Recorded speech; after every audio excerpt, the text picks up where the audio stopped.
अब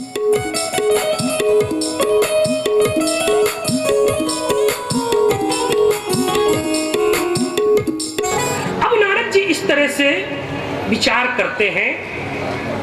इतने में वह जो स्त्री थी वह बोलती है, क्या बोलती है? भो भो साधु क्षणं तिष्ठ मच्चिंता पिनाशनम दर्शनम तव लोकस्य सर्वघाहरम परम। कहते भो भो साधु क्षण तिष्ठो। देखो एक क्षण मात्र के लिए रोकती है। क्या सुंदर श्लोक है। हे महापुरुष, एक क्षण के लिए आप ठहर जाइए, आप रुक जाइए। नारद जी रुक गए। नारद कहते हैं काशी तुम कामिमोचेमा नार्या का पद्मलोचना वद देवी सविस्तारम स्वस्य दुःखस्य कारणम। कौन हो? दुख का कारण क्या है? तब भक्ति बोली अहम भक्तिर् इति ख्याता। कहती मैं भक्ति हूं। इमो में तनियो मतो ज्ञान वैराग्य नामानो काल योगेन जरो। मैं भक्ति हूं। ज्ञान और वैराग्य नाम के ये मेरे दो पुत्र हैं। और अपना परिचय देती है। उत्पन्ना द्रविणो देशे साहं कर्णाटिके गता क्वचित क्वचित महाराष्ट्रे गुर्जरे जीर्णतां गता। मैं द्रविड़ देश में उत्पन्न हुई। कर्नाटक आदि में मेरा प्रचार प्रसारण हुआ। महाराष्ट्र में मैं फली फूली और जब से गुजरात गई तो मैं जीर्ण हो गई। मेरे भाइयों, भक्ति सुखी नहीं है जहां दिखावा है, जहां ढोंग है। आप भले ढोंग कर लो, लेकिन भक्ति संतुष्ट नहीं है। भक्ति जीर्ण हो गई गुजरात में जाके। नाराज मत होना, भागवत जी की श्लोक है, मैं अपने से नहीं कह सकता। मेरे अंदर वह सामर्थ्यता नहीं है कि मैं कोई श्लोक बना लूं। मैं तो दासान उदास हूं। कहते गुजरात में जब से गई तो मैं विदीर्ण हो गई। योगा पुनस्तम तरुणी नवा वृंदावन से संयोगा पुनस्तम तरुणी गता धन्यम वृंदावनेनो भक्तिर्यत्र च यत्र च।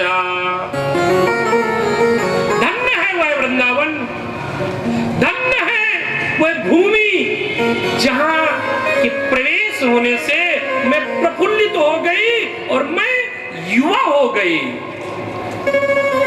उस भूमि के प्रभाव से महाराज वृंदावन में कोई ज्ञान की जरूरत नहीं है, वहां तो राधे राधे।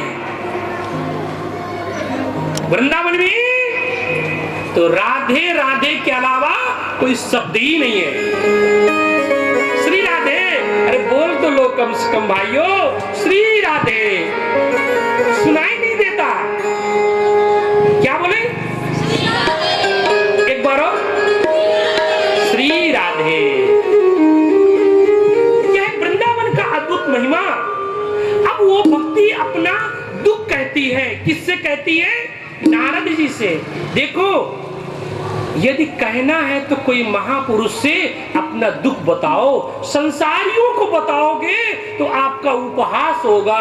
और महापुरुष वह है जिसके हृदय में छल कपट नहीं है। वैश्य जी,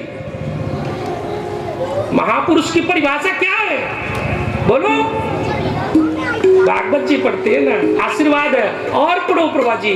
महापुरुष उसको कहते हैं जो जिसकी आत्मा महान हो, ये नहीं कि लंबा चौड़ा हो, भगवा वस्त्र धारण कर ले, त्रिपुंड लगा ले,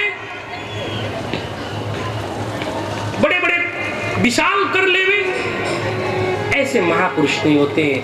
जिसकी आत्मा महान है, जिसके मन में छल कपट नहीं है, जो गंगा की तरह निर्मल पवित्र मन है, उसी को कहते हैं महापुरुष। और ऐसे महापुरुषों की श्रीमद् भागवत में वंदना की गई है।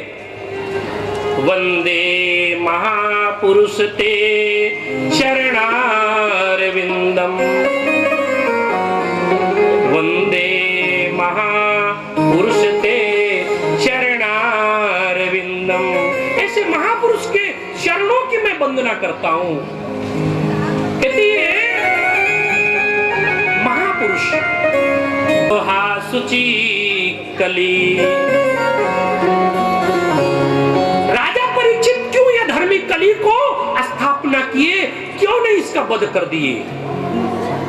क्योंकि इस कली के प्रभाव से मेरे दोनों बेटा जर्जर हो गए हैं।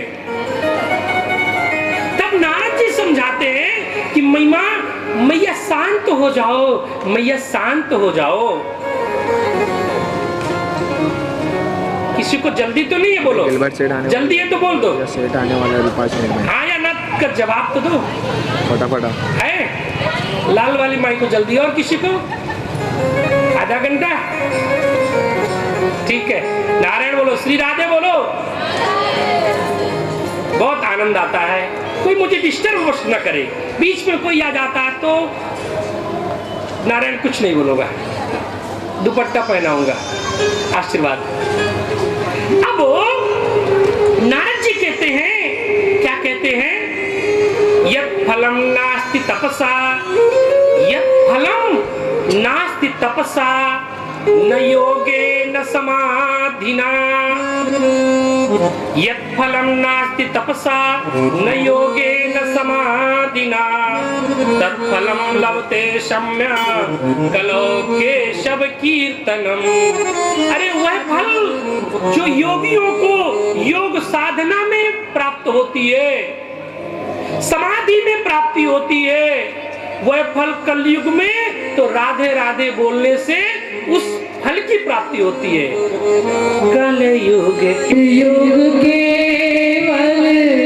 हरि गुण गा, कलयुग केवल हरि गुण गा, गात नर पावई भवता। कलयुग केवल नाम आधारा, कलयुग केवल नाम आधारा। सुमिरे सुमिरे नर उतरे पारा, सुमिरे सुमिरे नर उतरे पारा। श्री राम जय राम, जय जय राम। श्री राम जय राम, जय जय राम। श्री राम जय राम, जय जय राम। इस तरह से नाम की महिमा है। केवल नाम के द्वारा इस भाव सागर से आप मोक्ष प्राप्त कर सकते हो। तभी तो राजा परीक्षित ने वध नहीं किया, निग्रह किए। महाराज, इंद्रियों को वध मत करो, इंद्रियों पर संयम करो, ऐसे नारद जी समझाते हैं। और कहते हैं विप्रेर भागवती वार्ता, गेहे गेहे जने जने, गरितः कर्णलोभेनो कथा सारसतो गता।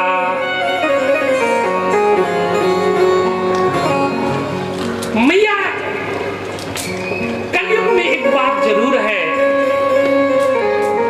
तीर्थियों में पाखंड पाखंडियों का निवास हो जाएगा, जिससे धीरे धीरे तीर्थों का महत्व समाप्त होगा।